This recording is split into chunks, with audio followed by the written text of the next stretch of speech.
Ladies and gentlemen, welcome back to the auditorium for the penultimate event this evening.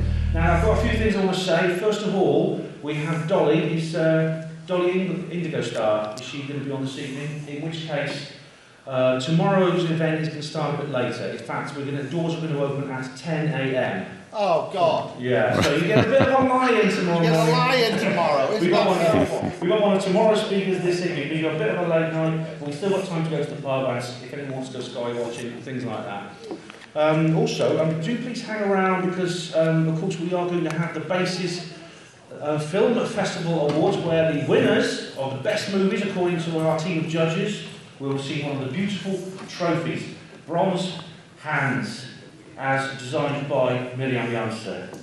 And there's a few other things I've got to mention as well. Excuse me, ladies and gentlemen.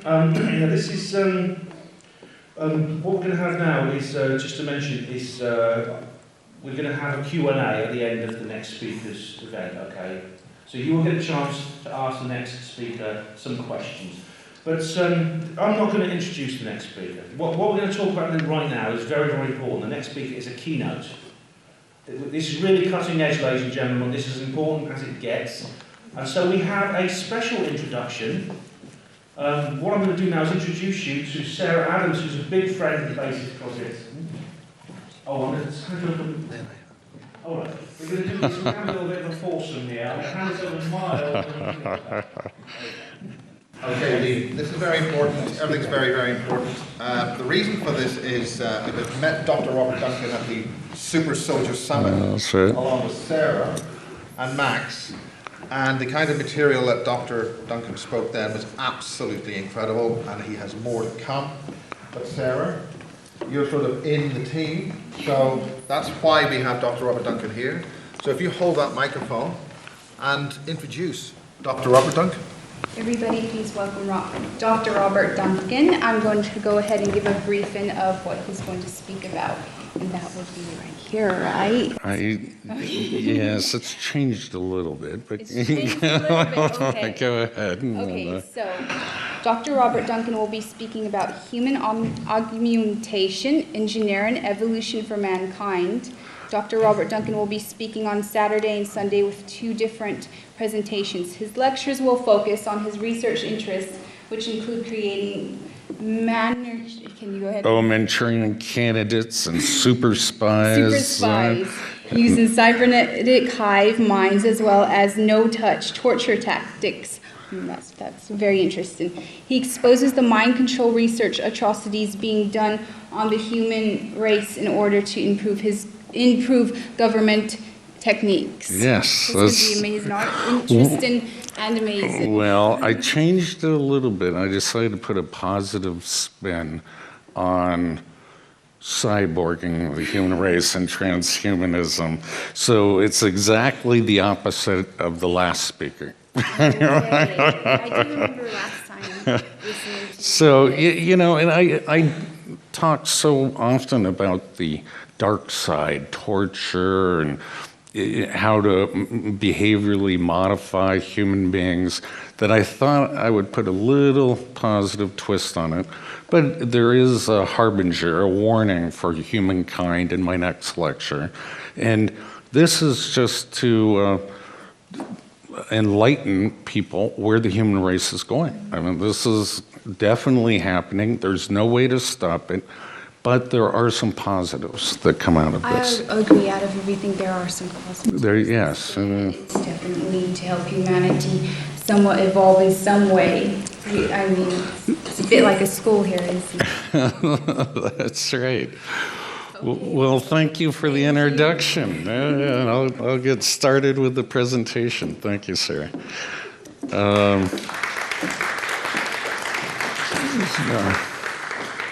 Can you put up the first slide, please? Oh, there we go.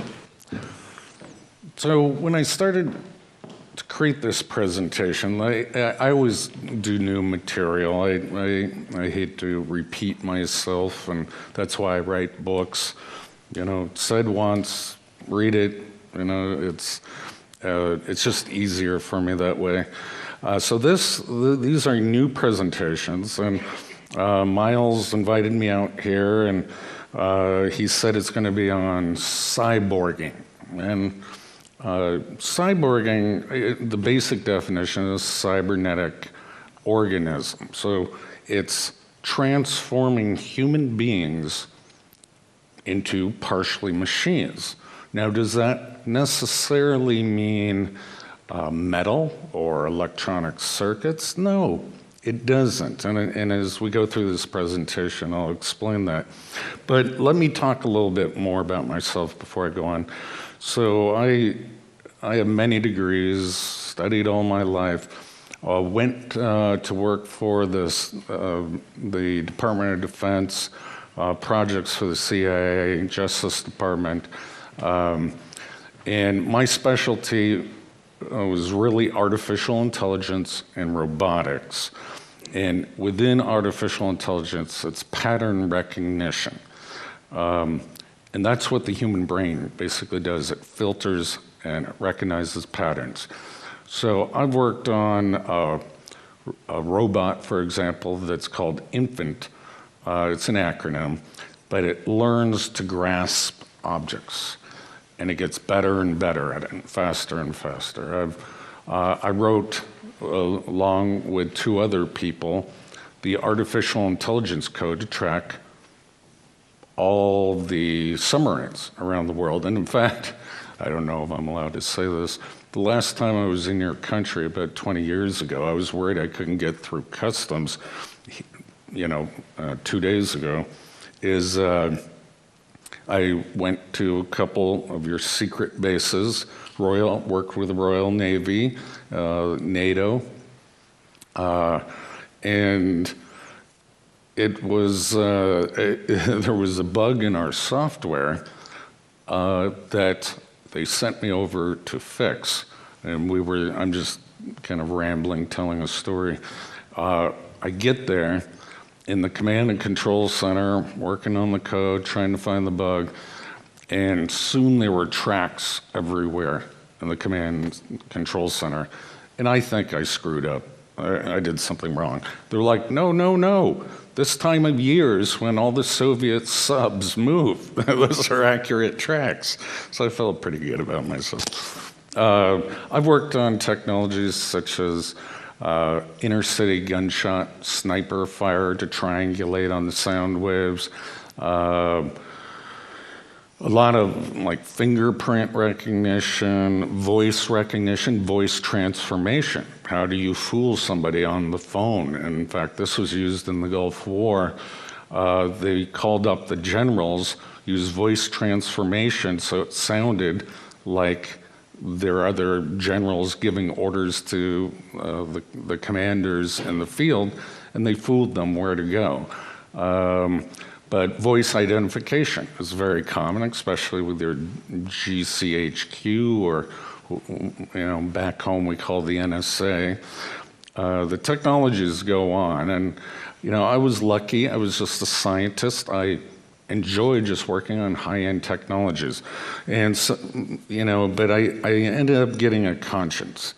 And I was working on EEG-controlled robots. And all that means is electroencephalograph reading the brainwaves off of human beings and learning to control things. And like robots, go left, right, forward, back. But I saw how this technology could be abused.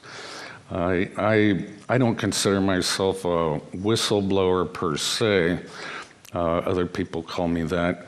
But there are very bad things going on, at least in the United States with the CIA, with torture and interrogation. Now, they've improved their methods. It can all be done wirelessly now.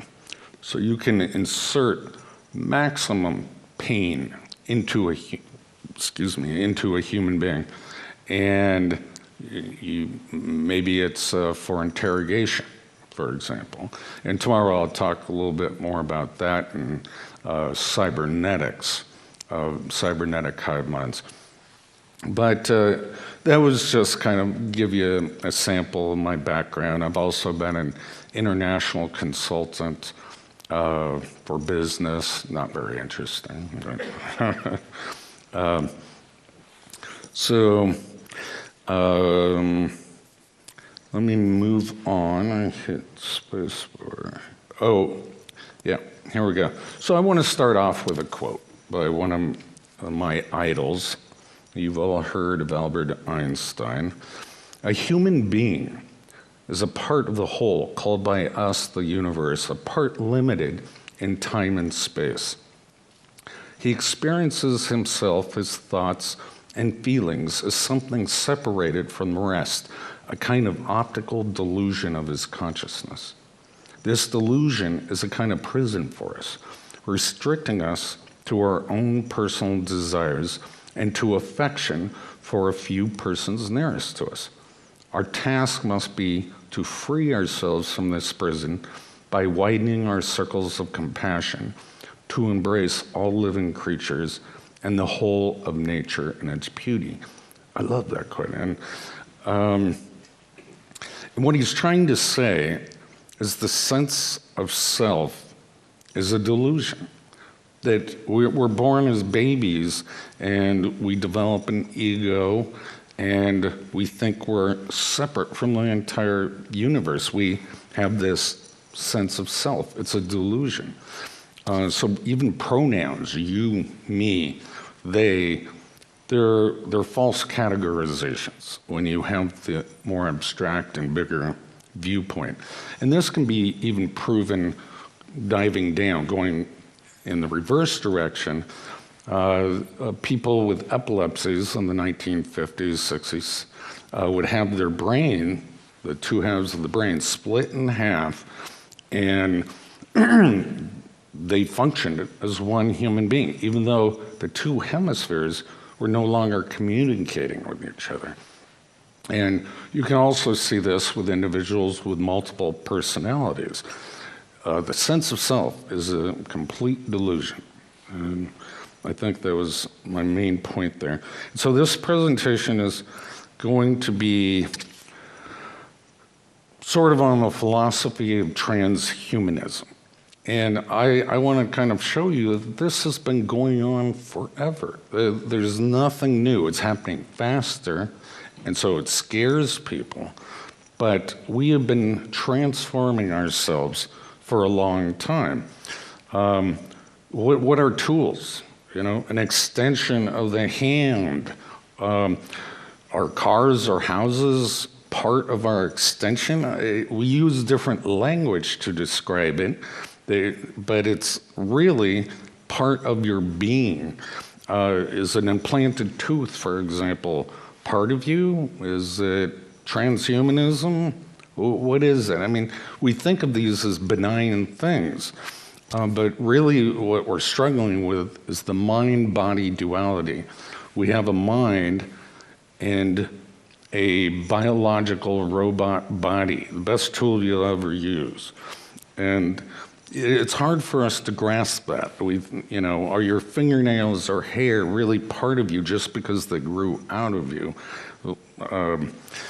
And so I'm going to get into a few examples in nature that will show you that this has been a long-going evolution in culture, and that we should not be so scared of these additions to our physical being. And technology, if you think about it, there are only a few species, apes. They actually can teach their young to crack walnuts, coconuts with rocks. Now that's a learned behavior. They can also dig for termites by licking a stick, and they can teach their young how to get food that way. But generally, most animals don't teach their young anything. They're all inbred. They're all genetic programming. So technology is a life form that lives through human minds. And we just happen to be the smartest creatures on Earth that were advancing this at a very rapid rate. So let me talk about these abstract ideas. There's an anthill, ant colonies. Look at the structures they build. But what's interesting is biologists don't really look at individual ants.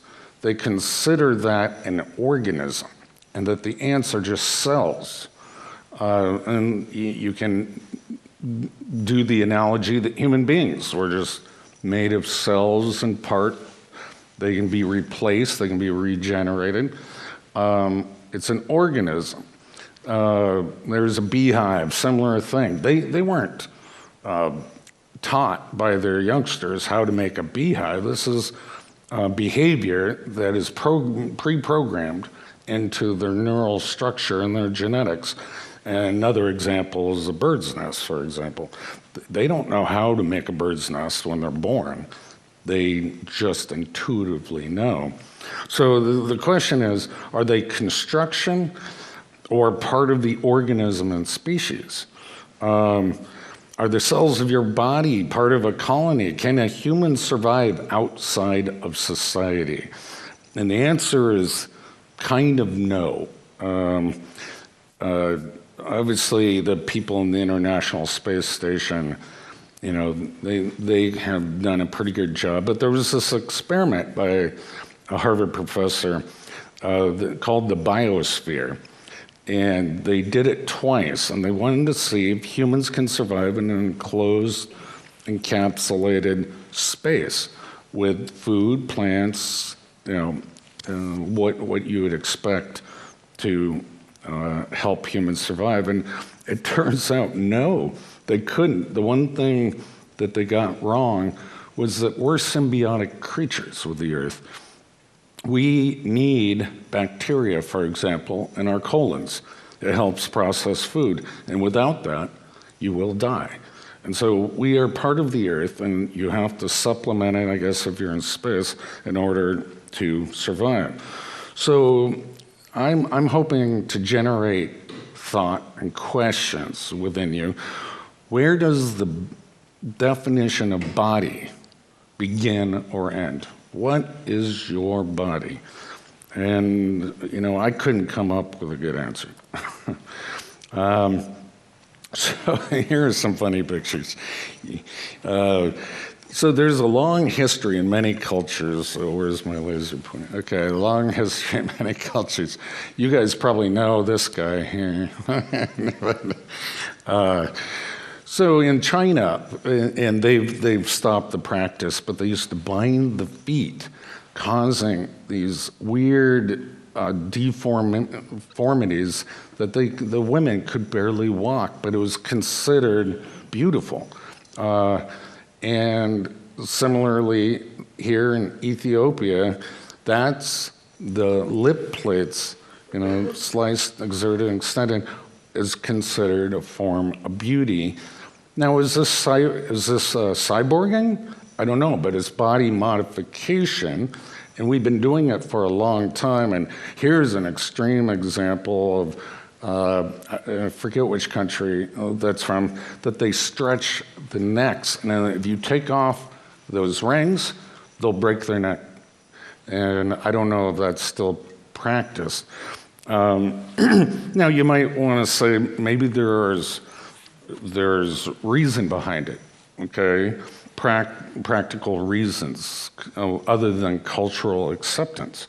Is there an analogous modification of the mind? Well, you might think, well, that's why people go to finishing schools and learn etiquette, which I must say, the English people are more polite than Americans with a long shit.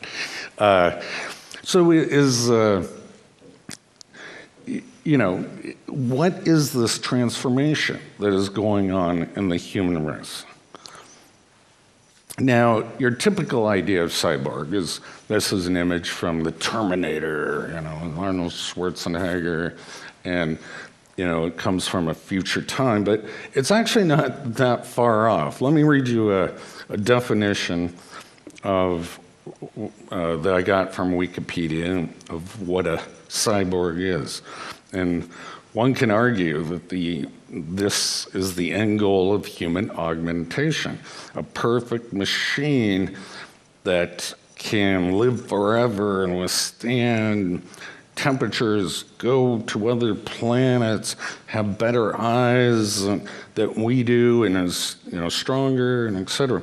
So the term cyborg is not the same thing as bionics, and often applied to an organism that has restored function or enhanced ability due to the integration of some artificial component or technology that relies on some sort of feedback.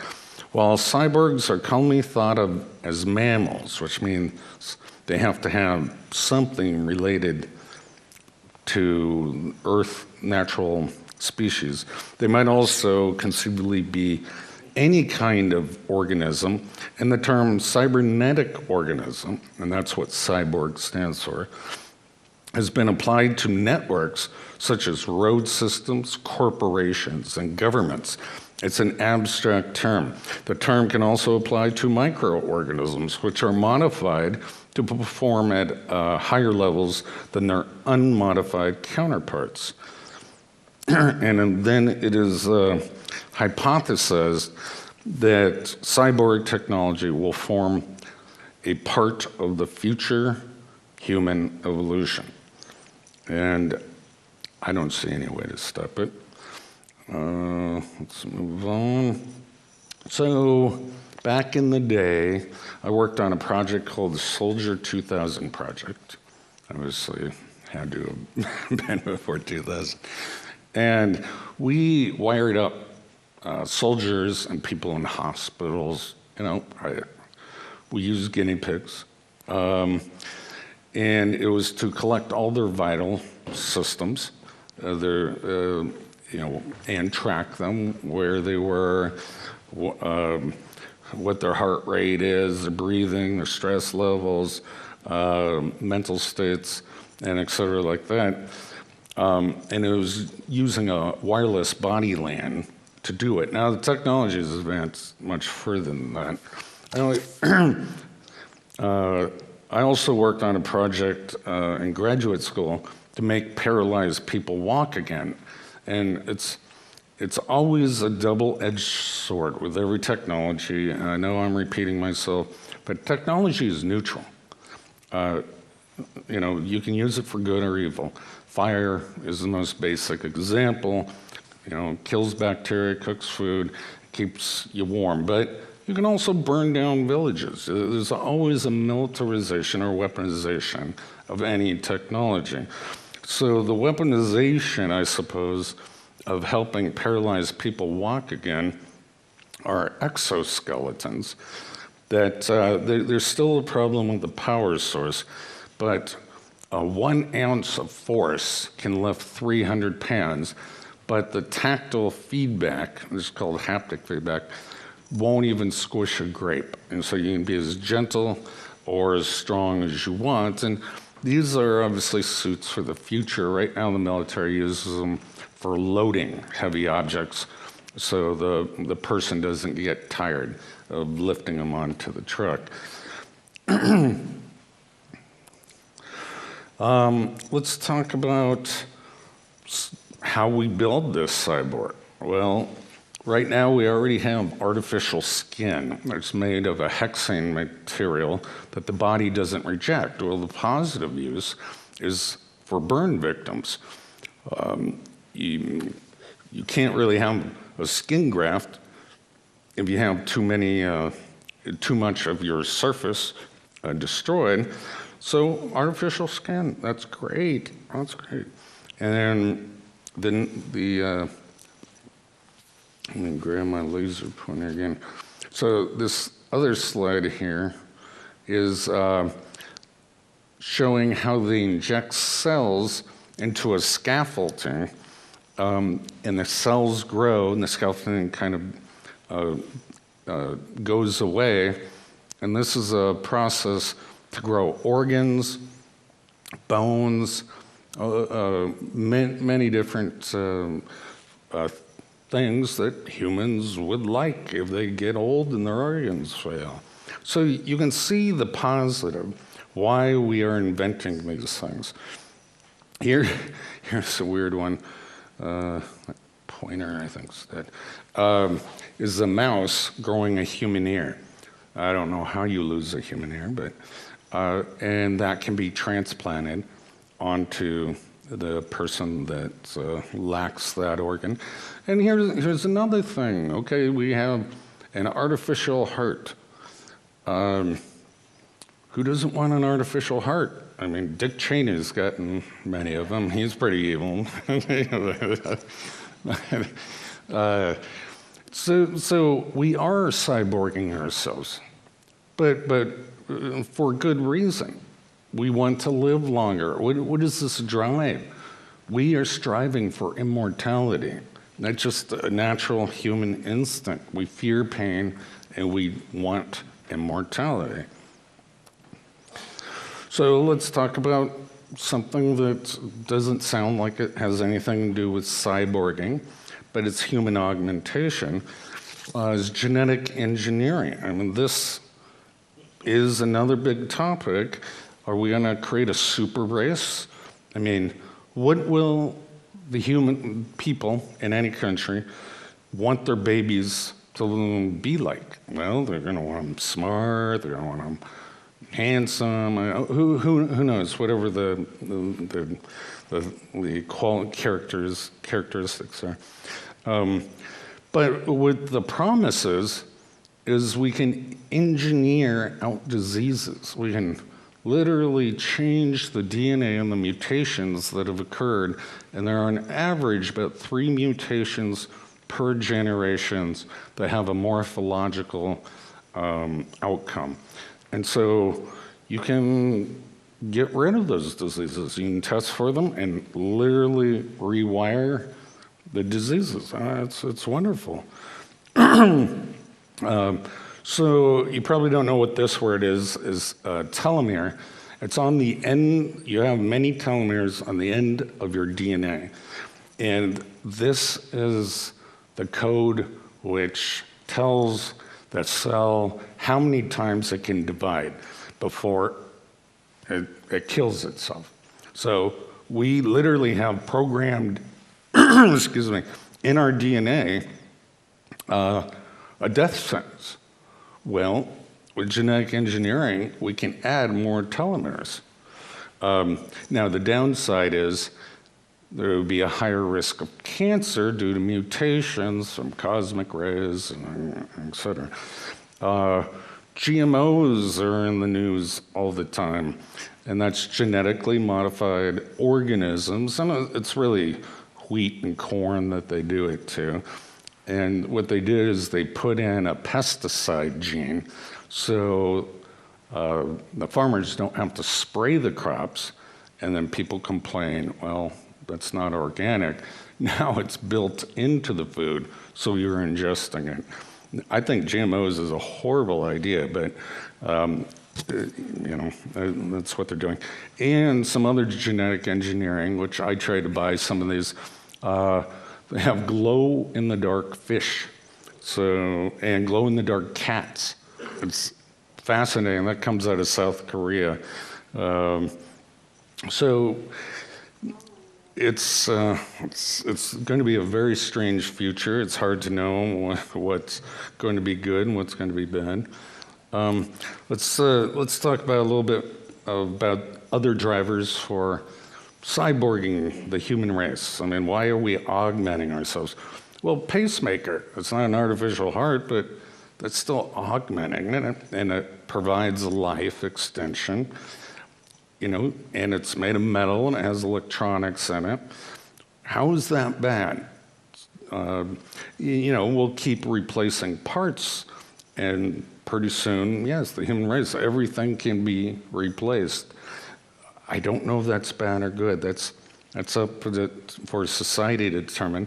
But a big push now is RFID implants, and Google has an electronic tattoo, which is basically the same thing. And they said, well, the kids will accept it. And it's just put under the skin, and it lights up. But it monitors a lot of things. And you could see some of the ease that these technologies will contribute. Like, you won't have to carry around a driver's license or any IDs, for that matter, your passports in it. They can do electronic medication that gives you a little dose of a medication just from an implant. Security features, your computer knows who you are within proximity, and you don't need passwords. And then obviously money transactions, everything will go through a central database, and cash is being slowly deprecating. Okay, so what other things might scare people about human augmentation? And here I have okay. It is improving the senses. So your eyesight's going bad, or maybe you don't even need that, but retinal implants. So what they're working on is a technology that you can see a two-dimensional screen in front of you by putting in this contact and then interact with that computer screen. So it's one generation past Google Glasses, which I'm sure you know about. Hearing, well, that's great, cochlear implants, but what if you could hear what your dog hears? I mean, what if you could hear in higher frequency ranges? And men tend to lose their hearing between 10,000 and 20,000 kilohertz over the age of 40. So that's great. But are you cyborging yourself? You want this, obviously, if you're in that state, but you're afraid that if everyone goes this way, what will happen to the human race? So how about strength and endurance? I already talked about exoskeletons. Here's a project that I worked on for the Navy that was kind of bizarre. The brain can be rewired to any senses. So I'm sure you've heard that if you're in say a car wreck or something, and you lose your eyesight, your hearing and your taste and your smell increases. The differentiation of what your brain will do, because it reorganizes and dedicates these neurons for those types of actions. And so in this Navy experiment, the diver, and it was meant for sonar, would have a sonar equipped head mount and tactile tongue grid of, I'm going to say 400 by 400. And he'd put that on, and he would look around and see everything, create a map in his mind, and then they would blind him entirely and use the sonar touch on his tongue, and then put him in an MRI and do the experiments, and the same paths light up as vision in the diver. I mean, that's amazing. You can literally rewire the brain to see through your tongue. I think that's pretty amazing. So another field that's very related to cyborging, and again, I'm just trying to put definition around the word cyborging, is neurorobotics. And University of Washington and Duke University also do a lot of this research. So this is a picture of a monkey with, you can't see the wires in his brain, by the way. It's blocked out by that. But he's restrained, and he's been taught to use a third arm, a robotic arm, to grab a marshmallow and feed, and grab it and feed. I mean, isn't that bizarre? The monkey's brain rewired so it can feed with a robot arm. It shows you how plastic brains are, human minds. So let me give you a definition here.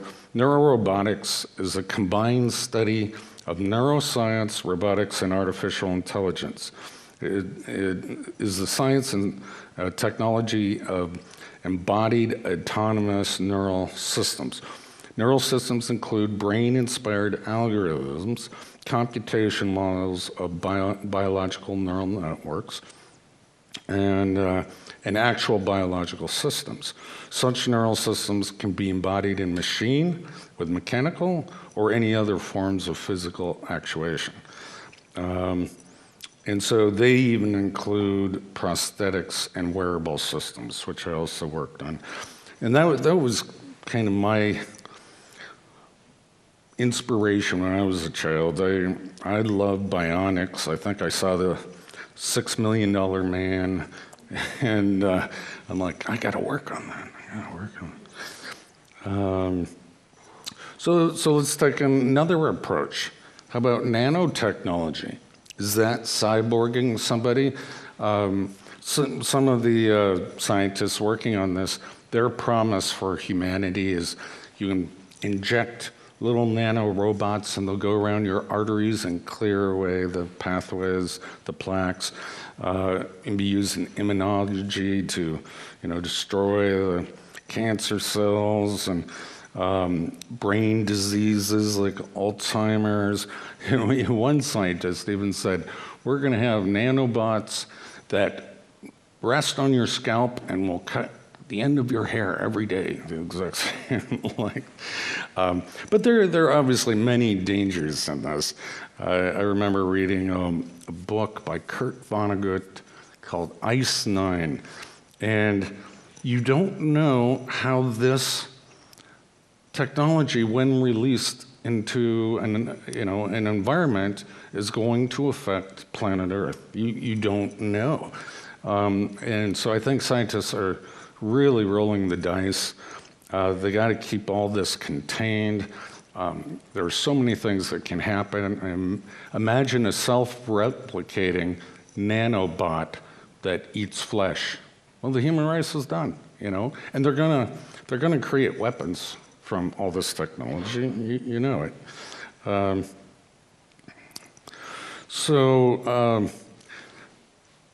One of my specialties and what I study is called cybernetic hive minds. Now, I don't know exactly how this fits in with cyborging, but the military is already starting to do this as synthetic telepathy. So humans have discovered technologies that increase the reach and bandwidth that they communicate, from telegraphs to mobile phones. And futurists call this bluing effect because blue light has a higher frequency, hence more information can be contained in it versus red light. So they call this the bluing effect of humankind. And now we have, the smartphones and everything else. Well, the next step is going to be direct brain-to-brain communication. This is already in the works. This is telepathy, and it's more than in the labs, and I may talk about that later. But is that a good thing? So you can't keep secrets from anybody. There's no firewall for the human mind, but we are becoming more of that connected species that we wanted. So maybe we can have more empathy and love and understanding. I don't know what the future holds, but this trend will continue. The next major disruptive technology, when the public sector is allowed to know, to use, and understand it, will be direct neural communication.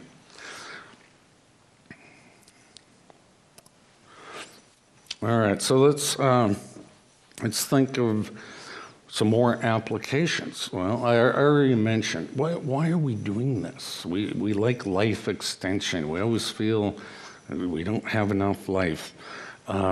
So, my estimate, 50 years, immortality will be here, so to speak, where the brain can be, the consciousness of the brain can be transmitted to silicon form and stored and put in a robot, but only a few people will be able to afford it, so there'll be that issue. How about intelligent extensions? So, MIT already has a chip that the neurons grow to help people that had their short-term memory center of their brain destroyed. But you can also expand the mind. You can also make people more intelligent. Now imagine your child is going to the workforce or school. Aren't you going to give him that extra boost? Aren't you, you can see how this is a runaway process. The human race will transform. There's no stopping it, just due to our individual drives. I just threw in this other application, is mood alterations. Imagine you can literally make yourself happy or fall in love or whatever the emotion is, more awake, more sleepy. We will have that self-control. Now, I told you that I would also warn you. What do you think governments would do with this?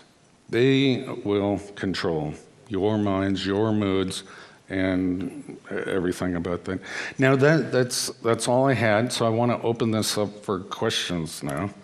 And I hope you've been enjoying the conference so far. I can't see anybody up there. Any questions? Yes. Oh, he's getting a microphone. Hold on. And it can be about anything. You know my work. So. Okay, so I'm able to go into consciousness, into people's consciousness in their minds, and essentially see this energy. And I've come across people which I feel are totally, I wouldn't call them people, but are totally made of nanotech. And when I went to enter the consciousness, there was altars, but then there was nothing underneath. It was sort of like empty abyss. I would notice around them that they were charging from everything, literally, that was around them. They could even charge from electronics, from people, from everything. So do you think that the government has already made these sort of robots that can act as human, but they have to also still emotions in a way, still emotional energy?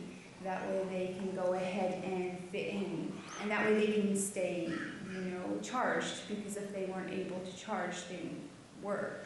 No, that's an interesting point, and I haven't had the movie produced, but I wrote a movie script called The Enemy Within, and that was supposed to be a double entendre about the government, can you trust your government, and also about the soul-stealing technology. And so I have a scene in there that pipes voices and forced speech into people walking by, and they don't even know why they said it or what forced it. So do I believe that this is already out there? Oh, absolutely. That's why I've been talking about it for so many years. No, and you're right. It's difficult to read people because how do you know if someone's controlled? They don't even know. I've encountered very few of these. They seem to be the most advanced creation the government is made.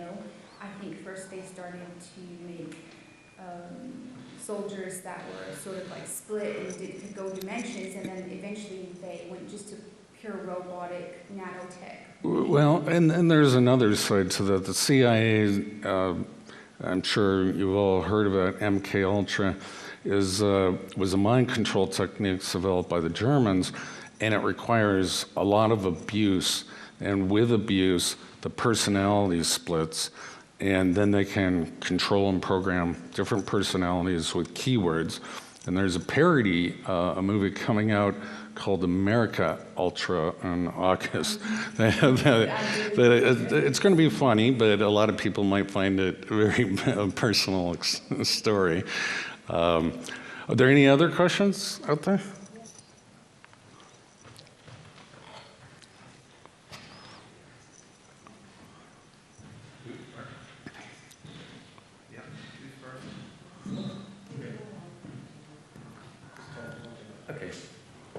There was an incident some time ago involving a couple of women, supposedly sisters, maybe clones, that ventured out onto a motorway in Britain. One was run over. I saw that. The trucks, Yeah. Were they enhanced in the same way that you suggested with the skin and the bones and all the rest of it, or what?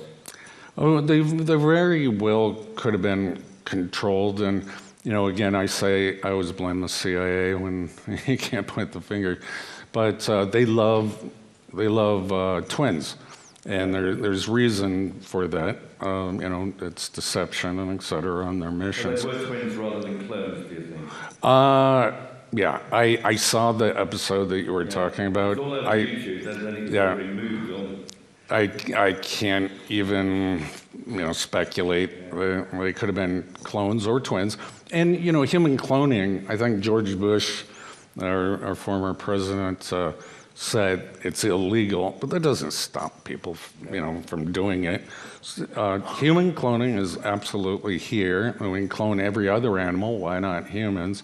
But it's kept very secret. So I don't know in that particular case. While we're on cloning, when you clone someone, would they be grown through the same gestation and growth period as normal humans, or would they become instant fully grown humans? Well, they would, no. As far as I know, there's no way to accelerate the aging process of cloning. So it has to be done from birth and at the same time to make two people look alike at that age. Just wondered. Thanks. Hi there. Hi. What it is, back in Estonia, where I'm from, approximately 5 years ago, they were really pushing the DigiBox Wi-Fi system. Essentially everyone now has one at home. And then what I usually do when I go to sleep at night, I plug it out completely because I felt that there was definitely something emanating during sleep time. So in the morning I would wake up more tired than going to sleep. So switching off work, but how else can you protect yourself? Well, the Europeans have actually done a lot more research in this area, but there are human beings that are very electromagnetically sensitive, and you may be one of those. And so unplugging your Wi-Fi, grounding yourself, or it's called earthing. So run a cable out to the physical earth, put it under your mattress.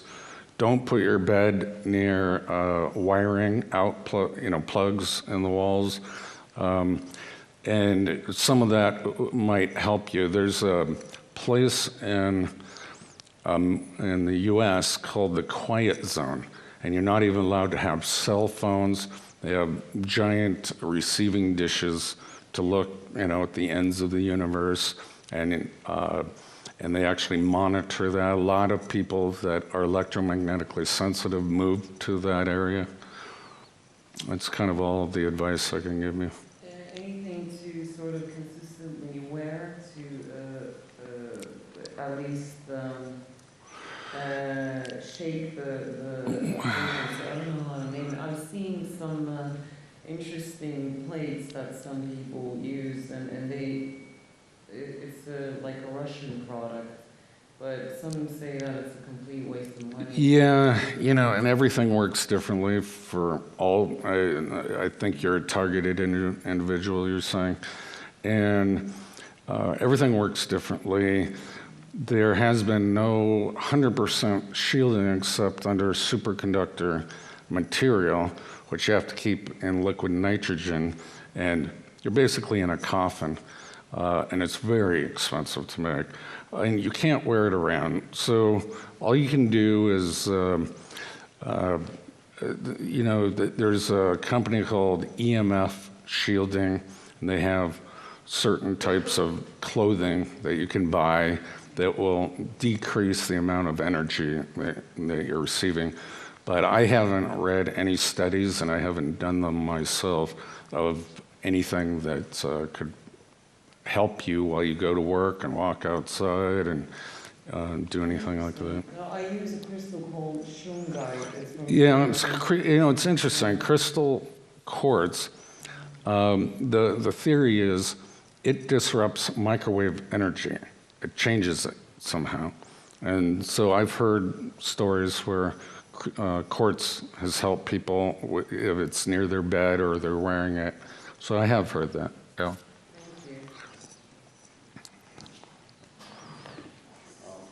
Hello, I have a question regarding just a general spiritual aspect of what you were talking about. Yeah. It sounds a bit like out of Dr. Frankenstein's for some people, but basically I'm assuming we are spiritual beings living in a spacesuit, our human body, experiencing this three-dimensional space-time. Is there a spiritual aspect to this research, or is it just purely material and yeah. No, I think you have a very beautiful outlook on life. But I was raised as a scientist, so I think all the human consciousness is contained entirely in the brain. And so this research is all based on that. Okay, one more question, then I'm going to close it here.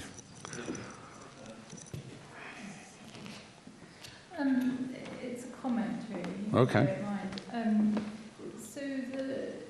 So the answer to your last question in relation to the man's comment on spirituality, it seems to me that therefore there's a vulnerability in the research, because it seems to me that one can say that there are a set, as all research has, of assumptions, which we haven't delineated, but I'm assuming you would go along with that you have a paradigm which all research has within which you are working, Yeah.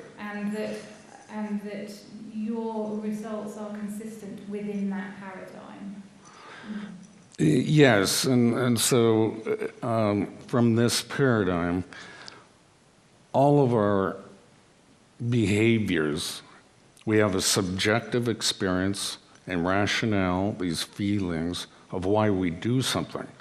But you can put electrodes in the brain, as Dr. Gil Delgado showed from Yale University, and you can make a human being feel anything.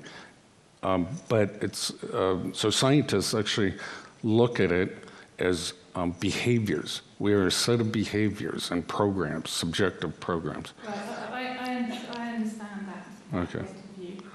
So a lot of the questions that you posed in the first part of your talk were related to the pros and the cons of cyborging, Yeah. which I thought was an interesting perspective and an interesting way to introduce the subject. But it seemed to me, in reflecting on it, that we're already there in what you're saying, because the illustrations that you give are very interesting ones, but we already have illustrations of how technology has been applied in our daily lives, and we can already observe the effects that it has on our well-being.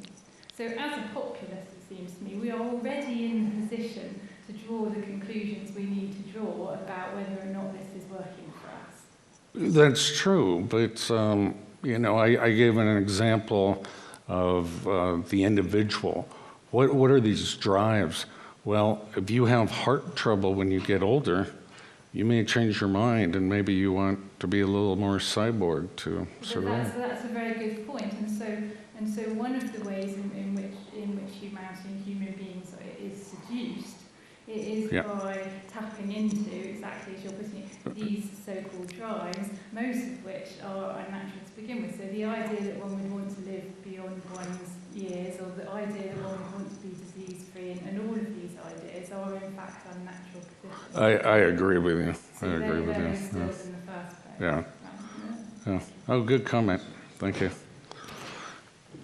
All right. Well, enjoy the rest of the conference. Tomorrow I'm going to be speaking. Oh, what? Could be important because it's especially Britain suffered from the mad cow disease. And I went a little bit into research research of M. Purday, who was an ecological farmer, and he refused back then mandatory vaccination, and he was the only farmer that didn't lose any cattle to TSE in the 80s. And he did research, and what he found out very much looks to me like an open field experiment with neuronal dust. Because you had, if you look at TSE, you have piezokrystals, barium strontium titaniate. You have this sucking out of a copper from the system, so that you have insufficiency, so that the neuronal system is dissolving into protein prion chain pieces. Yeah. And then it recombines using the piezokrystal as new neuronal connecting points. So what actually happens with the TSE is the formation of an electrosensitive replacement for the nervous system, which for me 100% looks like the beautiful little nanobots which you find on the concept of neuronal dust. And I wonder, if, especially if you have this, look at this mandatory vaccination, will it force all the cattle population of Great Britain into this experiment? You're stealing my presentation of tomorrow. I'm talking about neural tests. So yeah, it's very interesting, and I'll address that tomorrow. I don't address it today.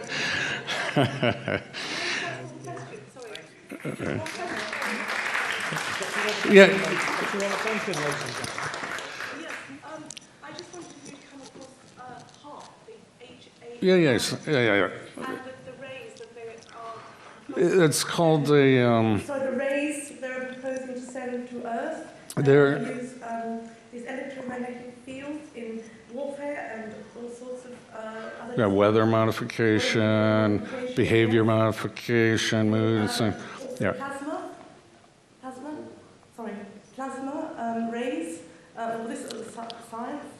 I'm very interested in that field. I just come across... Yeah, they can create artificial aurora borealises and stuff with that. They're called phased arrays, very high power, directed towards the ionosphere. But the interesting thing is they have what's called beam steering, artificial beam steering.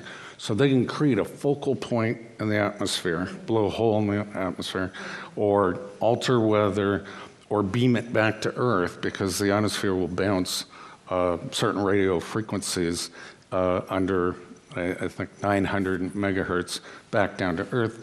So Dr. Nick Baggage is kind of the expert in that area. He wrote the book, Angels Don't Play That Harp. And there are, that was built in 1991, but there are at least 15 that have been identified around the Earth. So HARP is not the only one. Yeah. All right, well, thank you guys, and let's see you tomorrow.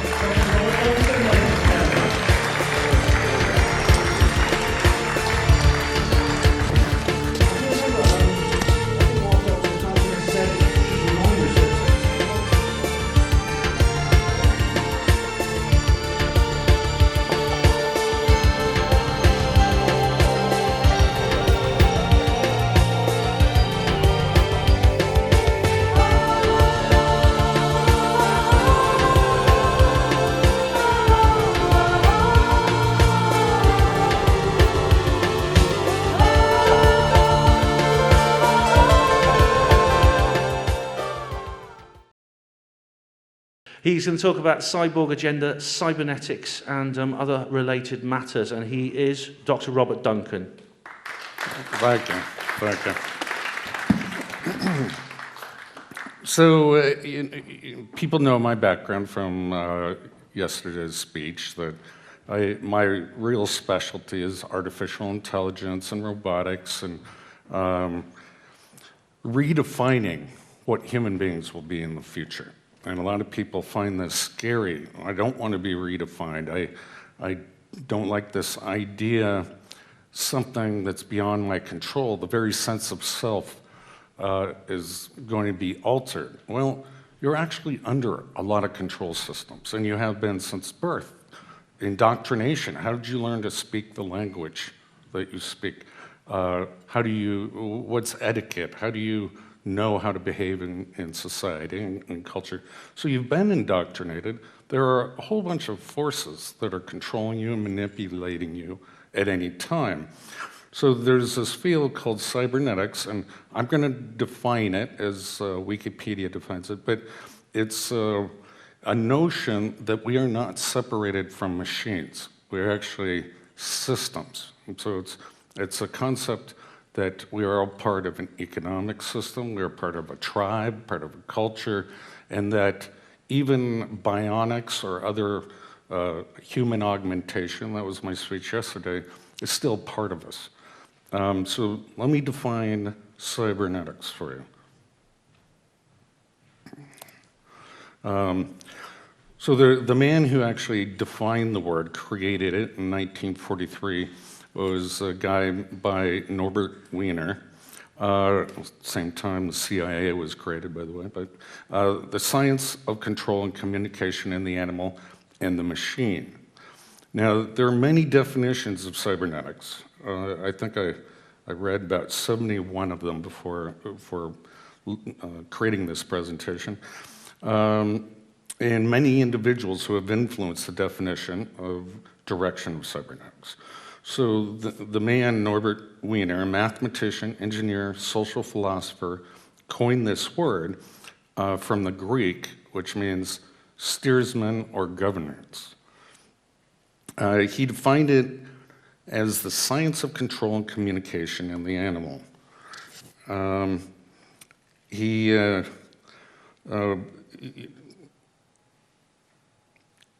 In the machine. Ampere, before him, wanted cybernetics to be the science of government. For philosophers, cybernetics was an experimental concern with the communication within an observer and between the observer and his environment. And there have been several other people that have tried to precisely define this word cybernetics, but it's a very difficult abstraction. And I studied under Noam Chomsky for linguistics at MIT. He's kind of a political activist, but he's a brilliant linguistic teacher. And I studied for artificial intelligence to have computers translate natural language processing. And this is all related. Cybernetics treats not things, but ways of behaving. So it's all about behavior within the system. Okay, with that, I'm gonna go on. There was an interesting article that came out just recently, and given my roots, this isn't actually all that new, but what's fascinating is the civilian scientists are catching up with some of the military work. So this article came out, about a week ago, and they're literally connecting brains of other species. Now, how do they prove that this is actually occurring? They look at the entrainment. So they have a problem. Let's say it's a bunch of rat brains, 3 of them, all cybernetically linked. They can read the EEG patterns and see that they're solving the same problem. And as well as one rat, if he has a special experience, will transfer that into the next brain, So it's a type of indoctrination, just like with us human beings. You know, I mean, this is great for, you have children. You want them to think the same way you do and rush to that experience, but we use spankings and lollipops and verbiage, basically, to control children. So what I study that I just find absolutely fascinating, and this is what is happening, and the last speakers can probably confirm that, it's the government is working on what's called cybernetic hive minds. And this technology is actually quite old. It's been around since the 60s. But it has many positive uses, and I promised myself when I started writing these presentations that I would take a positive spin to everything, because there's a very dark side to all this, and you know, a warning to humanity. Do we really want to go down this path? Some of the uses are increased intelligence. Well, you know, everybody wants a little edge. You know, you drink coffee, so you're awake. What if there was a way to put in a microchip, which MIT's already done, to help people that have their short-term memory damaged in some sort of way, either the aging process, car accident, and whatnot, and the neurons actually grow to the chip, and it replaces short-term memory. They can do this in mice where one mouse learns a skill running through a maze, place that microchip in another mouse or rat's brain, and it has some memories of how to solve the maze faster than a rat that wouldn't have had the microchip. So now we're talking about instinct. You know, we're born as babies, yet we know how to suckle from a breast. No one taught us, the baby, how to do that. And you know, the birds, they know how to build birds' nests, or bees can create hives. No one taught them. This isn't taught from generation to generation. So the thing about humans is our intelligent capacity to learn, to reason, and use logic. And if you're in an economic society like we are, it's not a social society, having increased intelligence for your child to get into a better college or to get a better job, you're going to pay for that. You want your children to be more productive or successful, again, these are just definitions, whatever that means, than you are, and so you're probably going to want this. Well, with cybernetic hive minds, it's literally using the computing power of multiple people or other animals. I remember reading one report by the Army that it's kind of a dark story, but they connected an ape's brain with a young girl's brain and a cybernetic, just two-person animal hive mind, and they thought the ape would recognize itself through multiple eyes and et cetera. It's not what happened. The ape ended up killing the girl, but they've been running these experiments for a long time. What are some other positive benefits? Well, they call it the bluing effect in telecommunications, where the frequency, the wavelength of light going through the fiber optic cables becomes bluer rather than red, which is a lower frequency, so you can carry more information. Well, you know, we used to have snail mail, now we have email and phones, and you know, we're communicating at the speed of light, and the world's becoming smaller. But this is even more rapid. This is the next generation that you can communicate at the speed of thought. Now, there are a lot of repercussions for that, and we'll get into that. In these cybernetic hive minds, right now, about only 4 people to 6 people can be hooked up. And they're useful for things like brainstorming, sort of like a conference and communicating, but it's happening more rapidly.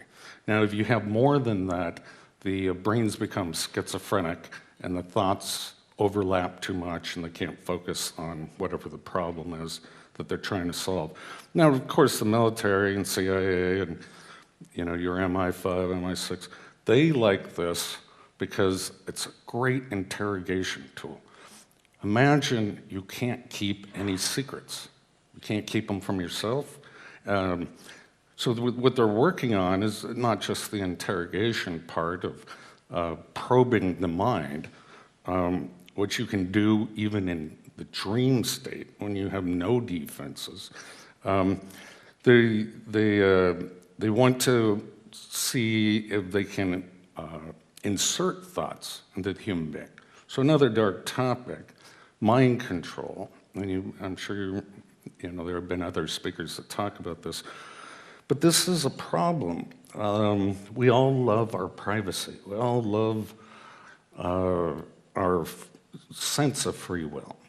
And I do strongly say it's just a sense of autonomy. You're always, unless you're in a sensory deprivation chamber, you are always getting other influences that your mind is reacting to. They also use it for sampling the population, for predictions of mass influence. So what if we say this on television, you know, as a policymaker in your government, how would the population respond? What other words can we use? And so it's a way of testing and polling the population without them even being aware that that's happening. But my favorite is accelerated education. You know, I spent so many years in school, and probably a third of my life. Imagine that you can pay for a system that clones your professor's ideas and thoughts quickly, eliminating all the errors of thoughts and et cetera. I mean, that's a huge boost to the economy because we spend so much money on education. But is that mind control? You gotta ask yourself, is education mind control? It's a way to teach people how to think. Is it mind control? And these are ethics and morals that you're gonna have to determine for yourself. So I was talking a little bit about well, mind control in particular, and something that I worked on that I'm not proud of, but it's called the voice of God weapon. So there are 4 different techniques and technologies that can pipe voices into an individual's head. And once you can do that, you can control them using neuro-linguistic programming techniques. You're rewiring their thought processes and brains. And so this gets into what's called offensive information warfare. And they used it, I believe, in the Gulf War to tell the enemy at that time, lay down your guns, this is Allah. And it worked pretty well because hearing voices which have no direction or sound, you have to assume that it's some spiritual entity. So it works pretty well. And then, I don't know if I'm going to get into this, but there's something called hyper game theory. How do you, they want to see if they can manipulate people to do things that are irrational, but also walk them to their death. And so you can call it a eugenics program even. And they need to sample all cultures, language throughout the world to define their probability matrices of which tricks, techniques, deception works. That's just what's happening. All right, well, let's talk a little bit more about the definition of intelligence. And, you know, I've argued this and debated this since I was young. And I really couldn't come up with any good definitions. I like to think it's some form of self-awareness or reasoning, logic, and memory that's kind of more standard IQ tests. Maybe it's a capacity for empathy, because I know a lot of people that can't empathize. It means you don't have enough life experience to put yourself in that person's shoes. But artificial intelligence uses a stricter test, slightly stricter. They determine if it is truly self-aware, if they can fool a human being for an hour talking to an artificial intelligence program. And so that test has stood up for a long time. They're way past that now. but you won't hear about that in the regular news. So really, what I think is amazing, and I'm going to put a positive spin on this, is we're starting to mix and reconfigure minds as partially human and partially AI. And those are the experiments that are being tested on some of the public. They're often called emergent minds. And they're completely alien to this planet. The planet's never seen this before, but we're creating them. It's sort of like genetic engineering. We're mixing genes up. New species are going to arise from that. How do you define it? How do you classify it? So when thinking about intelligence, I started thinking about the SETI project, the search for extraterrestrial intelligence. And that is like breaking encryption. So I look at it from the military point of view, signal intelligence. How do you know some source out in the universe that you're scanning is intelligent? Maybe it's a quasar star, maybe. And so you have to just say it's an abnormal signal. Let's try to decipher it. So it's really like encryption. And that's what intelligence is a complicated signal. All right, so let's get into how do you do this? How do you do this between human beings? Now, there's the age-old way of hooking a human being up to many probes. It's called EEG, electroencephalograph, and reading and deciphering the brain waves as they are created within the scalp. It's just an electromagnetic field. You can also do it with infrared. And there are a lot of neat inventions that have come of this. I mean, I made one invention that you can create music with your mind, with your thoughts alone. It was only 8-octave scale. You can move robots. Once you train your brain with robot, you can move robots. So they have video games out now. You can play video games with thought processes alone that use this basic technology. Things have come a long way. And now we have which are magnetically activated nanoparticles and sensors. So how do you control a brain? Most people don't believe that. Oh, you can't control me. I have my own free will. There's no way you can get to my soul. Well, sorry, that's not true. So these nanoparticles are activated under certain magnetic frequency and will alter the brain patterns and pathways. Recently, my school came out, Harvard came out with what you see here on the right slide is the magnified view of a needle that's injected into the brain and puts the scaffolding over the brain, and then it's read that way at a much finer resolution. Somebody yesterday, I don't know if he's still here, some gentleman, asked me about smart dust, and I said I would talk about that a little bit. Neural dust. He asked me a question before I get into the slide. He hypothesized that mad cow disease was caused by neural dust experimentation. Now, my answer would be that agrees with most scientists. Neural dust is non-replicating, so it can't infect one cow or the other. I mean, they would all have to be injected if it were an experiment. And what really caused mad cow disease was something called prions, which is a protein that is self-replicating, form of encephalitis, and it's very rare that that disease is contagious amongst species. This version of it, mad cow disease, happened to be contagious to humans. So smart dust is something different, and it's fairly new, last 15 years. And you can inject a person, and it's just really tiny microcircuits that act as transmitters all over your neurons, and they settle there, and then you can read them remotely.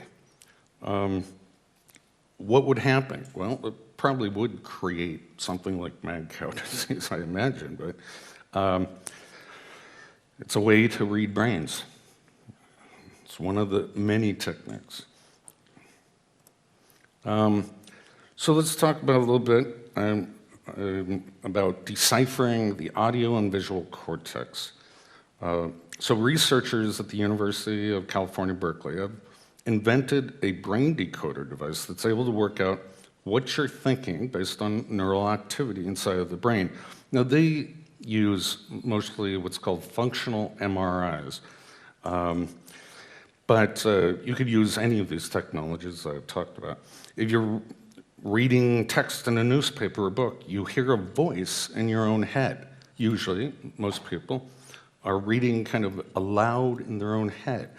Well, they can read that, decipher the words that you were thinking to yourself. And similarly, several other universities have been working on dreams. Now imagine being able to share a dream with your partner, or an interactive dream, or record a dream, or replay it to another human of some other life experience or dreams. That's the wonderful vision of the technology. The downside is what I talked about earlier. You can be programmed in your dreams. Many cultures, like the Indians, believe that dreams are spiritual, God is talking to them, and hence it's a good mind control tactic. That's the time of hopefully our private, creative, subconscious processes going on. So there's another one, University of LA, maybe Stanford University. They are decoding visual images. So they train the person under a functional MRI, that's the standard technique, to look at images, and then they record them, and then they ask the person to imagine the object. It can also just be imaginary, and the computer will decipher the brain code, and so you're looking at a hammer, you're looking at a saw, that's a house, that's a cat. So the technology in the civilian sector is coming along quite quickly. Now, so there is a warning about artificial intelligence. Bill Gates recently came out and said, we don't know what we're doing. This might be the end of the human race. Elon Musk of Tesla, billionaire, said the same thing. We got to stop this. In fact, he invested $10 million for a research grant to figure out what the safety controls are in artificial intelligence. Stephen Hawking, one of your professors, has said this. So a lot of smart people are saying, we got to look at the future. This may not be the best solution. We have control of it now, but if something like Skynet from the Terminator movies comes online, we have morality. It does not seem to be a part of intelligence. And so let me give you an example. Read this. Human, so this is the human being, and this is out of Google, by the way, says, tell me the definition of morality. The machine, the AI program, says, I don't have ethics. Human, look, I need help. I need to know more about morality. I don't know what ethics is. Okay, I need to know how I should behave morally. I don't know how to tell you. Is morality and ethics the same? Yes, sir. What are the things that I do to be immoral? I don't know. Give me some examples of moral actions. I'm not a moralist. All right, morality, integrity. What is integrity? I'm sorry, I don't know what else to say. Be moral.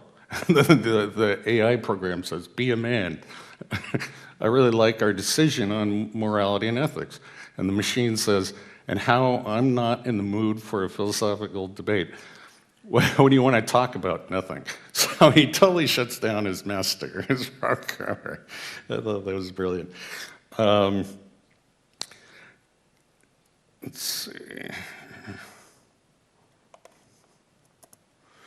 Okay, and I'm going to get a little bit off topic here. I'm coming sort of to the end of my presentation, so hold on there.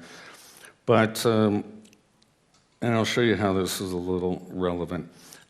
There's technology that, this is out of Japan. This is a company that's doing a three-dimensional television which you can touch.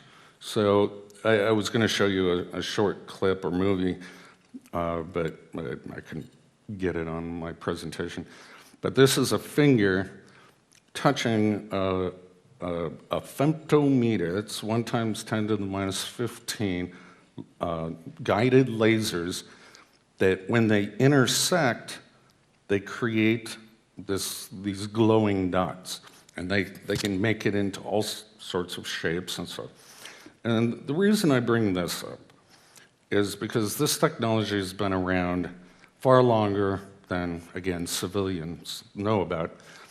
And it's a way that the Air Force is creating orbs in the sky, many orbs, through intersection of these high-powered lasers. Now, you can't see the lasers because they're out of our visual range, but where they intersect, they'll create a glowing ball. Now, that's great for Air Force because you're ionizing the air, and that creates a radar deflection. So you can, for your enemy, you can make it look like entire fleets are about to approach and bomb and whatnot. It's all an illusion. It's all an illusion. But this is a cool technology that's coming about. So you can imagine combining some of these technologies. Let's say you're reading someone's dream. Well, you can touch it and change it in 3 dimensions. I mean, there's a lot of possibility, a lot of potentials there. I worked on eye tracking, eye gaze interfaces for the military, the DoD, and wherever you looked, it's looking at your pupil and a reflection of infrared light. Your mouse cursor will move. And then when you're on whatever menu item you want to do, you blink and slowly, and then you drag it down, and then you blink twice, just like you do in a mouse click.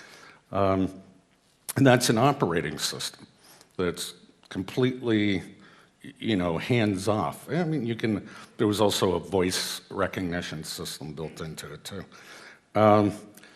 But what's interesting, if we can connect the visual workspace, and that's what psychologists call it, when you imagine things, you daydream, they call it the visual workspace, also with computer feedback into the mind, imagine the possibilities, imagine them.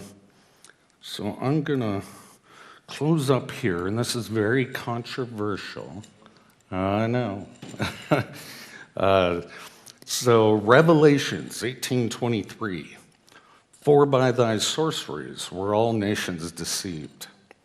And there's something similar to that by Arthur C. Clarke. Any sufficiently advanced technology appears like magic to a lesser civilization.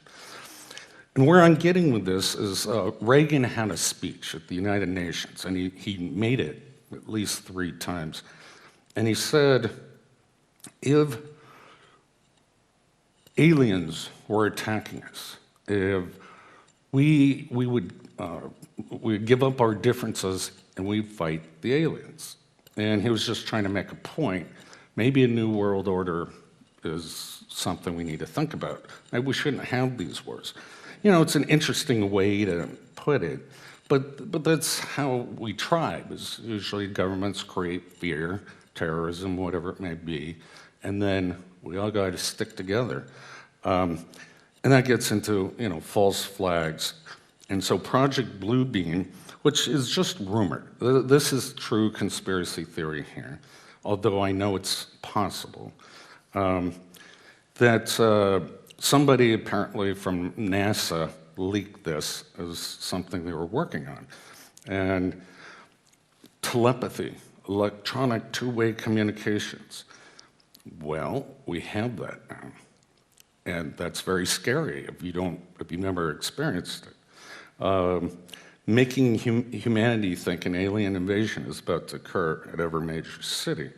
Well, we have holograms in the sky. I described that technology. And, you know, they talk about other things that might make this come about. But all I am saying is beware. So, for example, I'm going to say something controversial. I love crop circles. I think they're just beautiful art. And the effort to make them is incredible. But I happen to have known a few gents back in America that were engineers and artists, and they built a machine that was all automated, GPS run. They would do the design, and they built a 10-mile crop circle in Nevada. You could only see from airplanes or satellites. And it was gorgeous, it was gorgeous. But I was impressed by the engineering. I don't know if they're real or not. So I love mystery and wonder, and all that gives us, I think, as humans, we want hope. We want to think we're not alone. Somebody will save us from ourselves. And so kind of in closing, is this the end of humanity or a beginning of a new species? Many believe that transhumanism will be the end of the human race. I kind of, disagree with that. Perhaps it's just a redefinition of what the human race is. What if we are the mothers and fathers of a better species than our own? Perhaps we can amplify love and happiness, end all wars.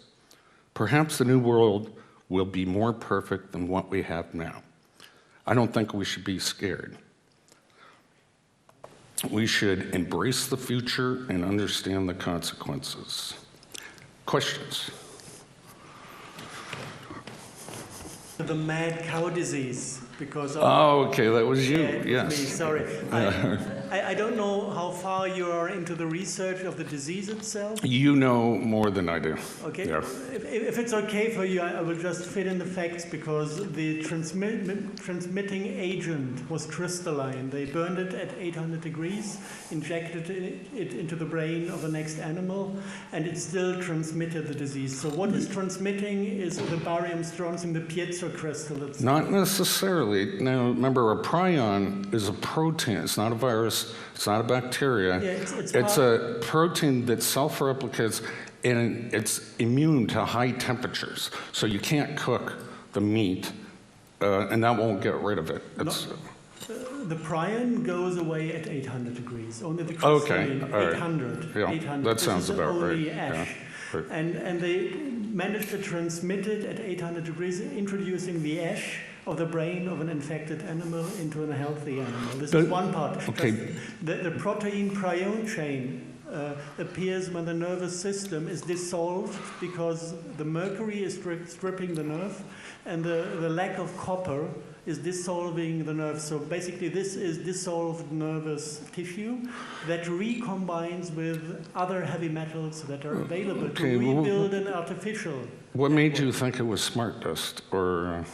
It just from the geometry, if you have a new core, like a piezo crystal forming the center of a neuronal what causes the holes in the brain? Then the nervous system regrows. Instead of copper prion protein, it goes barium prion protein chain. And this connects to the piezo crystal. So we have an antenna system that is spitting out electrons on command by radio signals, and introducing the electric signal into the animal-owned nervous system. So this is exactly the concept when you go into YouTube and you look for concepts of self-assembling nanobots. So what's the cover-up? Why are they covering that research?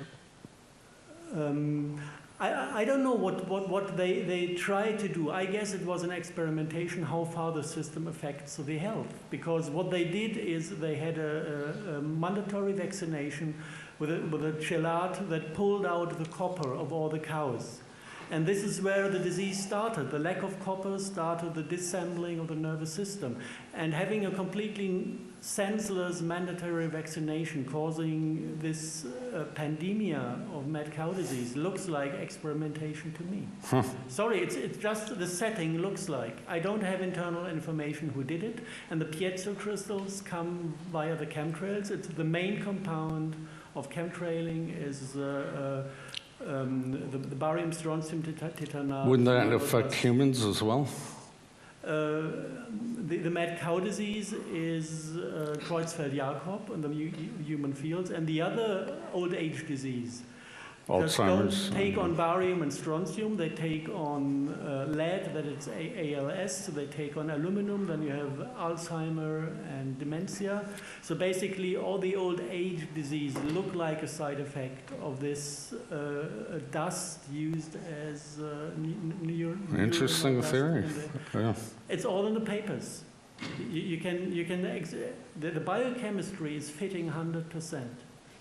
All right, I'll research that further. The cure we developed on top of this is working 100%. So I guess there must be something to it. The only thing we don't have is if anybody in the, let's say, civil domain research is aware of what is happening over there. And I would really like to connect to those people. If you have connection into the research, do us all a favor. All right, good comment. Okay, thanks. Thank you, sir, thank you. Anyone else? Lady over here.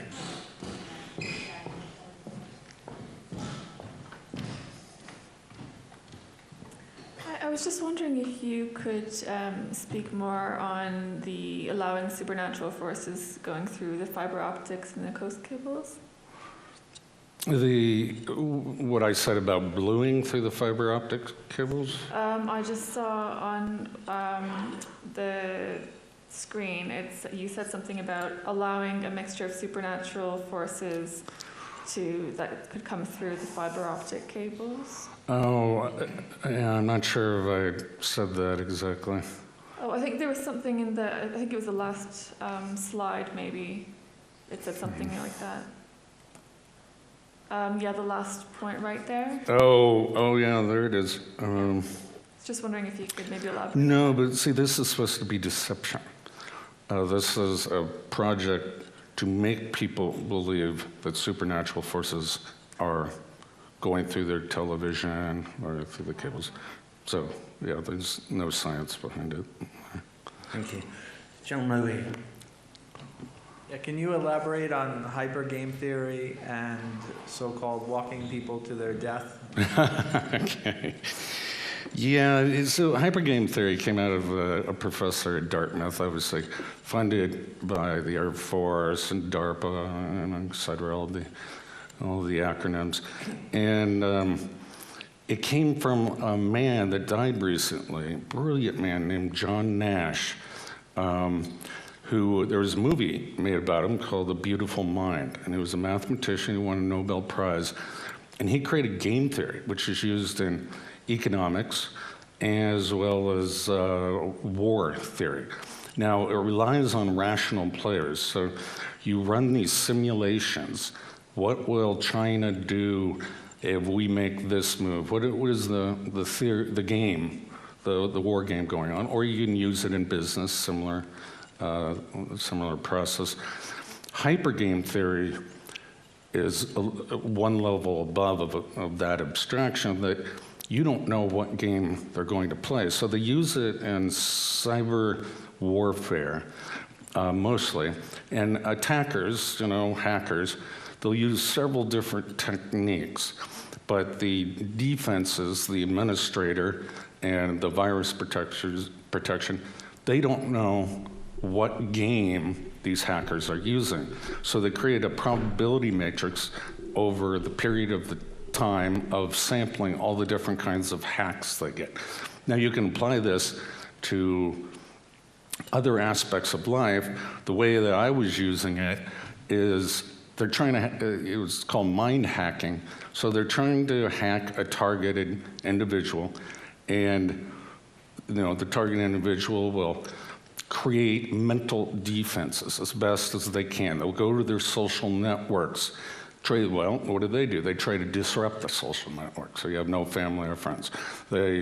It's a back and forth game that they're trying to find out the maximum probability of death, and the example that you used, where you'll commit suicide or you'll harm somebody, become a Manchurian candidate, or something like that.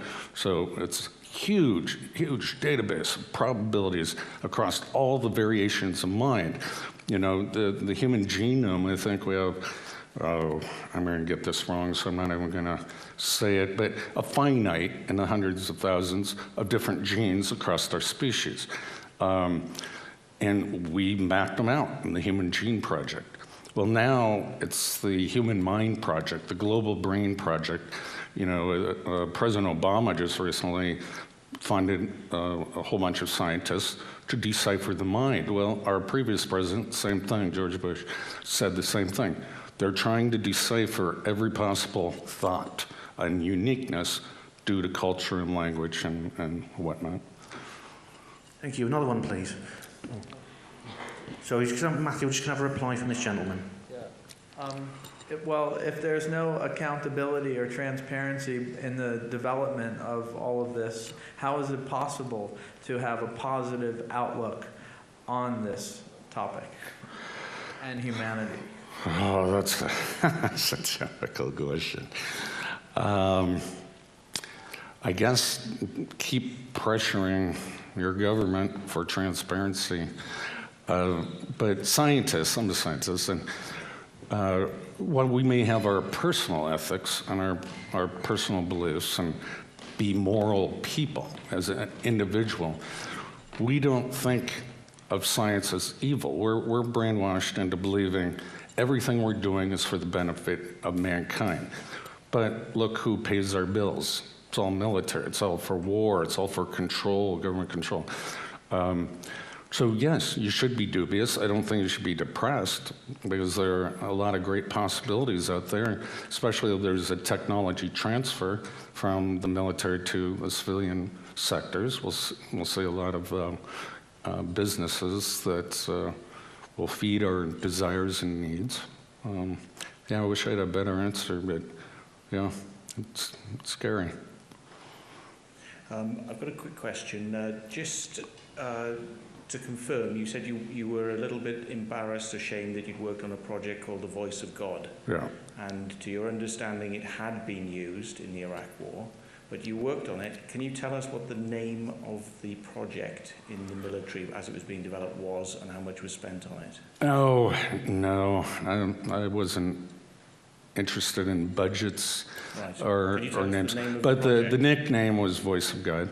But it goes under a lot of different names, different variations. And so let me talk about some of the technology. It's called the microwave hearing effect, which with directed microwaves, this was discovered by a guy named Frey, they're not totally sure what the mechanism is, but they hypothesize that the brain expands ever so slightly with this energy, heat energy, that gets conducted to the inner ear. There are several other technologies that use ion cyclotron resonance heating, or calcium C2+, as a mechanism of influencing the nervous system. And all the ions have their different resonances under the Earth's magnetic field. And then you can go into the ultrasonic realm, where anybody in the beam with one of the ultrasound waves won't hear anything. It's above human hearing. But where the waves intersect from two different directional sources, all of a sudden that person hears it, and that's called the audio spotlight. So there are a lot of mechanisms to project voices into people's heads. Yeah. Thank you. Thank you. Gentleman over here.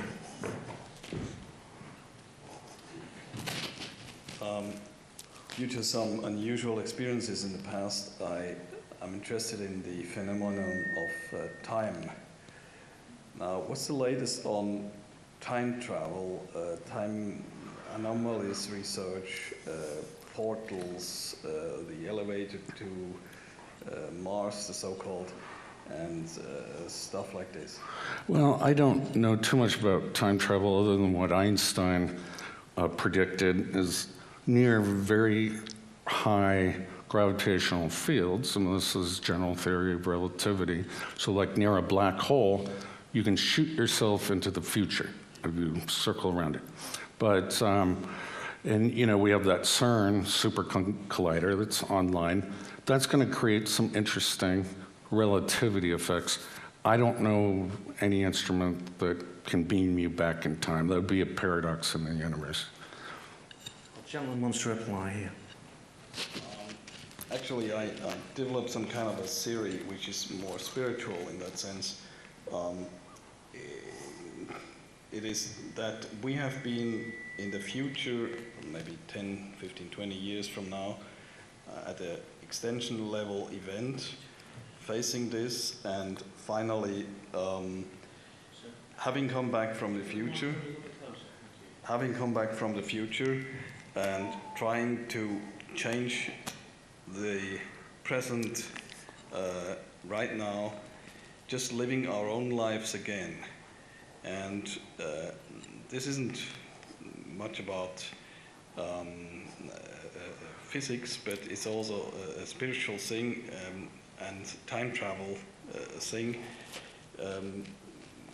Could you imagine that something like this is possible? Well, not with our current state of human technology, but could it be possible? Well, right now the greatest physicists say that we have an infinite number of parallel universes to our own, the one that we're experiencing. So that would be shifting from one universe to the other. Spiritually speaking, you know, I would say that your mind is very good at modeling the future and prediction. And you're coming back from that saying, this is what I need to do to change my life. That would be my guess. Okay, ladies and gentlemen, this lady over here.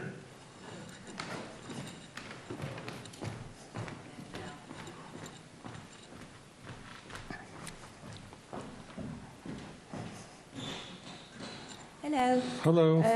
How many implants do you think the average person has? I'm sorry, I couldn't hear that. How many implants the average person has? Not somebody who works in the Secret Service or whatever. Yeah, implants. Because I had mine taken out. Yeah. Did that help you? Well, now you just can do it on galactic connection, and they do it spiritual. And most people, they've got implants in a third eye.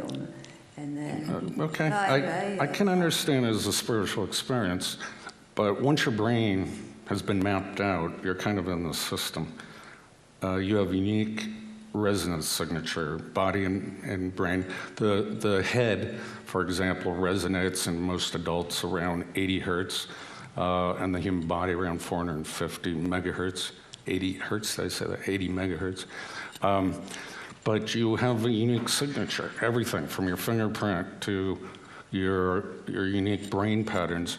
So maybe once you've been implanted, you're in the system, you can be tracked anyway, and taking the chips out won't really do any good.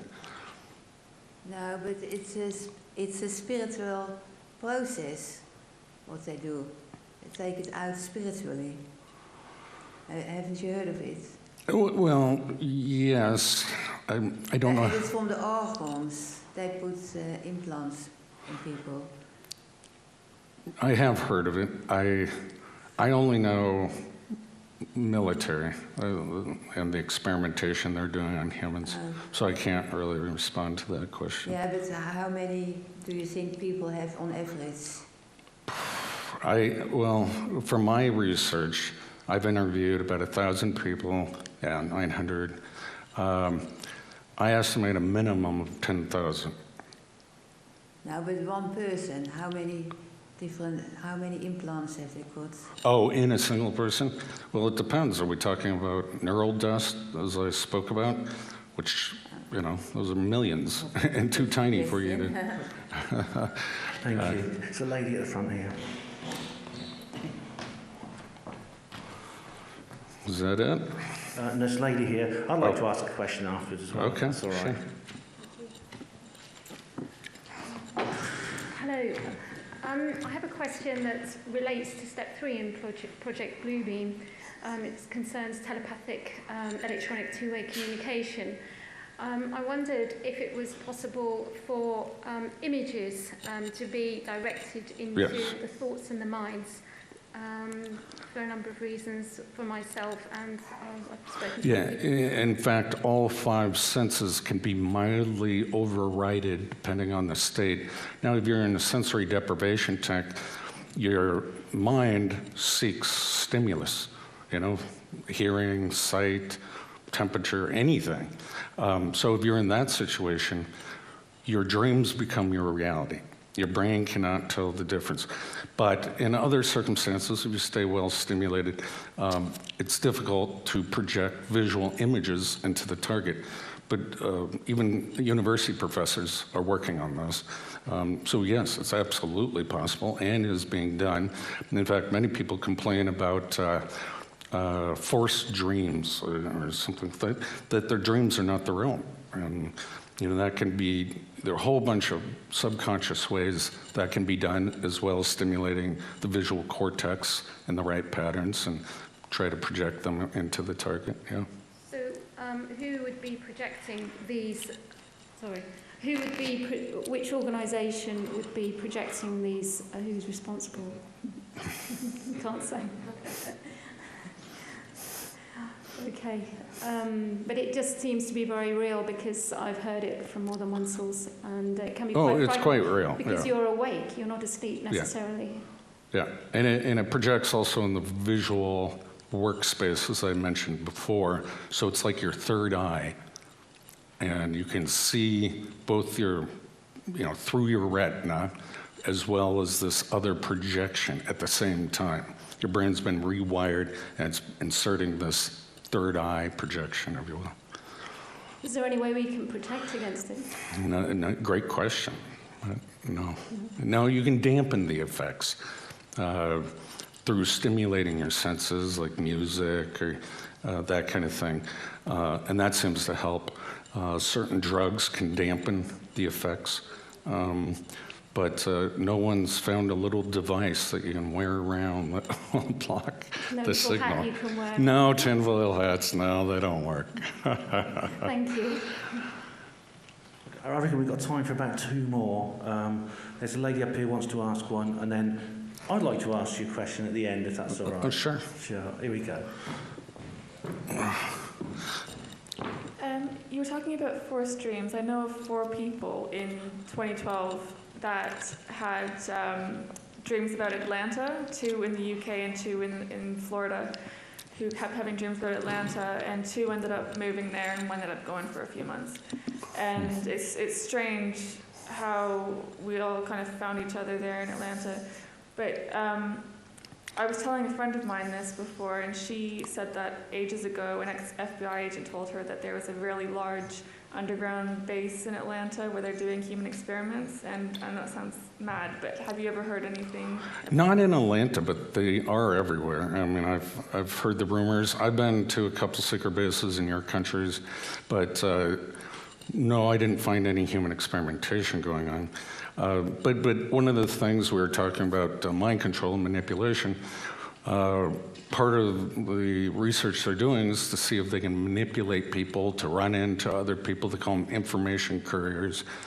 It's just part of a big game that the intelligence agencies are playing.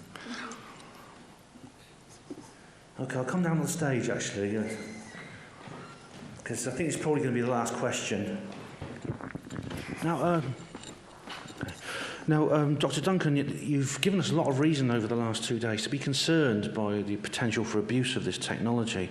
At the end of your presentation today, you feel quite optimistic about the idea of transhumanism. I mean, maybe you're talking about a perfect world where we can draw perfect circles or whatever, but in my view, how is this possible? How is it possible for transhumanism to be a good thing without some almost unimaginable social revolution?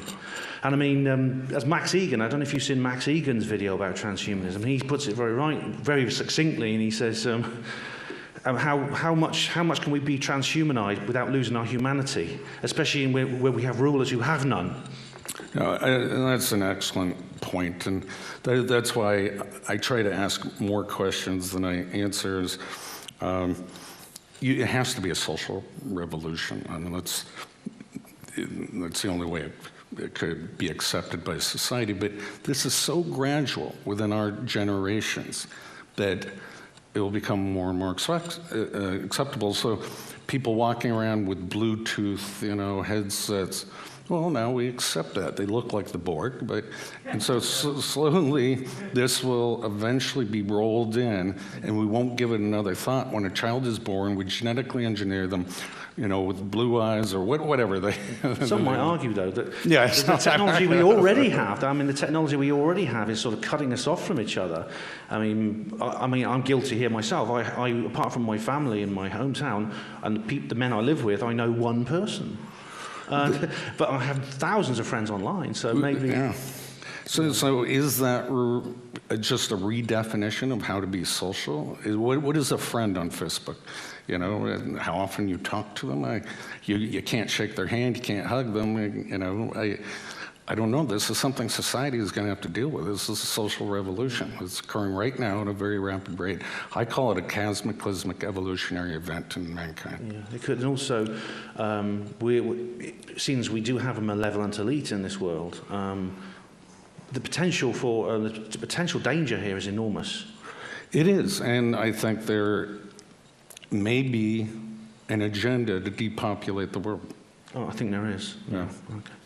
Well, ladies and gentlemen, sleep tight. I know, but it's grim stuff. I know, and it is grim stuff. It is. Leave on a happy note. Look at it this way. I mean, if people are not talking about this, then it'll be an awful lot worse than the people are talking about it. I mean, that would really scare me if this was going on and people were not talking about it. So, Dr. Robert Duncan, thank you very much for speaking to us again. Thank you for having me.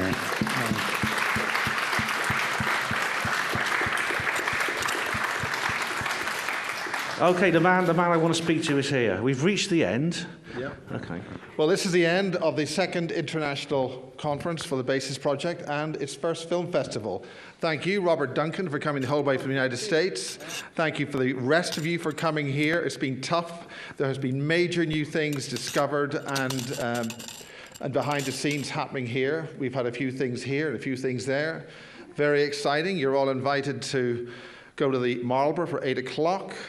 This is it, and thank you. And could I just have one final word for Matthew Williams, who's our videographer and vision mixer.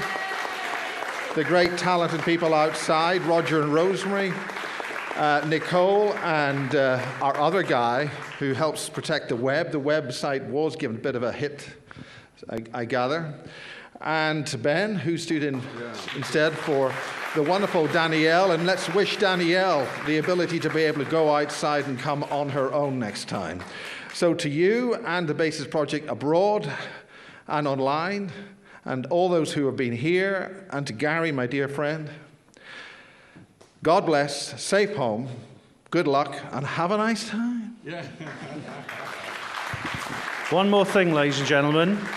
Before you go, don't forget to say a big thank you to Mr. BASES project himself, Mr. Miles Johnston.